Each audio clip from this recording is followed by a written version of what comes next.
Hello guys, welcome back to my another mini vlog. সৌখিদিনা মই ঢেকিয়াজুলিৰ পৰা chowmein packet লৈ আহিছিলোঁ। এইটো বাৰু মৰ্নিং টাইমত খোৱা বস্তু নহয়, কিন্তু সন্ধিয়া টাইমত আকৌ মোৰ মনতেই নপৰে চাওমিন পেকেটৰ কথা।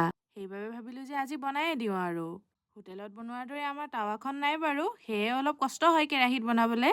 কিন্তু উপায়তো নাই, সেয়েহে কেৰাহীতে বনাইছোঁ আৰু। চাওমিন মোৰ তেনেকৈ বনাই থকাৰ অভ্যাস নাই, তথাপি যিমান পাৰোঁ চেষ্টা কৰিছোঁ। পিছে ইমানো বেয়া লগা নাই খাবলৈ, মোটামুটি হৈছে আৰু। ব্ৰেকফাষ্ট কৰা মোৰ হৈ গ'ল। এতিয়া বা মায়ে লাঞ্চত কি বনায়। তেতিয়াই মায়ে ক'লে যে দেউতাই বজাৰৰ পৰা ছাগলী মাংস আনিছে আৰু ক'লে যে তয়ে বনাব লাগিব মাংসখিনি। বাৰু মাংস বনাব দিলে মই কেতিয়াও মানা নকৰোঁ, সেইবাবে ধুনীয়াকৈ মাংস বনোৱাত লাগি গৈছোঁ। এনেই বাৰু ঘৰত মাটন আনিলে সৰু পেহীয়ে বনায়, এইবাৰহে মোক বনাবলৈ পাল দিছে।